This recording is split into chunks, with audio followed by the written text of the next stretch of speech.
Baru tobat nih, baru tobat. Dijadikan host. Jadi apa? Pembawa acara sama ustadz nih. Ini yang bodoh nggak tahu siapa nih. Apa ustadznya apa hostnya yang bodoh ini? Mantan penyanyi, mantan pelawak, mantan ini. Dia tobat, disuruh tobat belajar. Bukan kemudian dia angkat suruh ceramah. Ini ustadznya yang bodoh kalau seperti ini. Ada nggak? Saya mau tanya Pak Nang, ada nggak? Ada terjadi. Nggak boleh. Ini menyimpang dari manhajus salaf. Nggak pernah ulama salaf mengangkat orang-orang pelaku maksiat, tobat dia angkat untuk ngisi. Nggak ada. Wah, pendeta baru masuk Islam, bukan suruh ngisi, belajar agama yang benar, nuntut ilmu sampai paham dia tentang akidah, tentang ibadah, tentang manhaj, paham dia. Nggak dipanggil kemana-mana suruh ngisi. Akhirnya apa? Ilmunya dia yang dulu yang disampaikan kepada umat Islam. Yang ada apa? Syubhat semuanya. Bukan ilmu. Nggak boleh dalam Islam. Orang pelaku dosa dan maksiat disuruh oleh Allah untuk apa? Tobat. Dan disembunyikan perbuatan dosanya. Bukan diceritakan. Si Ustadz bilang, coba deh antum tolong ceritakan masa lalu. Kok diceritakan? La haula wala quwata illa billah. Kan Nabi bersabda dalam hadis yang sahih riwayat Bukhari, kullu ummati mu'afan illa al-mujahirin. Setiap umatku akan dimaafkan dosanya kecuali yang menampakkan dosanya. Bagaimana menampakkan dosa? Malam dia berbuat dosa, sudah ditutup oleh Allah dosanya. Pagi diceritakan. Ini masa lalu dia sudah.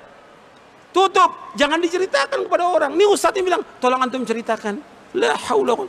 Gimana kalau dia pelacur? Suruh cerita. La haula wala quwwata illa billah. Allah musta'an.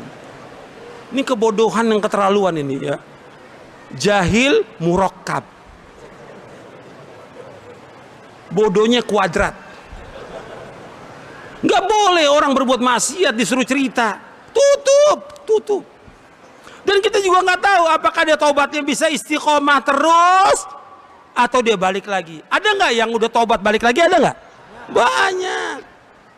Nggak ada kita kebanggaan kepada mereka, nggak ada. Dan nggak ada jasa mereka untuk Islam, tidak ada. Siapapun dia orangnya.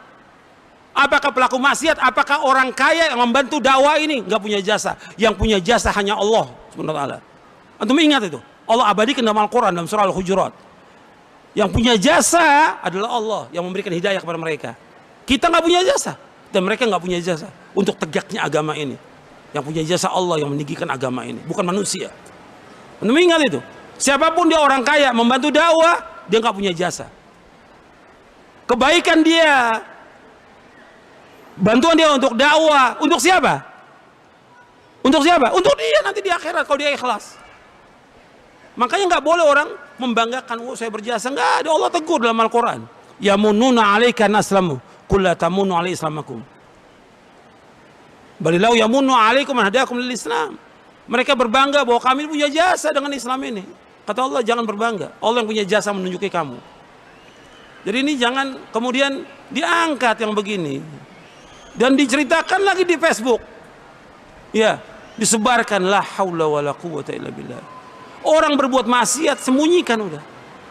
Jangan dimunculkan dia. Meskipun tadinya dia muncul berbuat maksiat, udah antum belajar dulu, belajar udah. Antum ke pondok belajar minimal 5 tahun belajar. Udah, jangan cerita sama orang, jangan ini, belajar. Antum mau nggak selamat dunia akhirat? Antum mau masuk surga apa enggak? Ini kan nggak sabar, pengen muncul lagi. Dan si ustadznya juga membawa lagi. Kalau ceramah ada artisnya.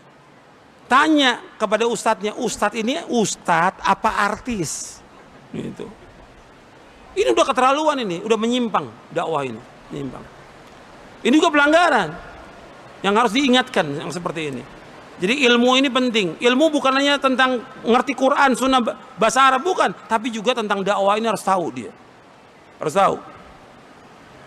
Sampai sini paham atau tidak ini? Paham ya. Ini saya cerita nyata loh ini. Bukan dongeng. Nyata ini.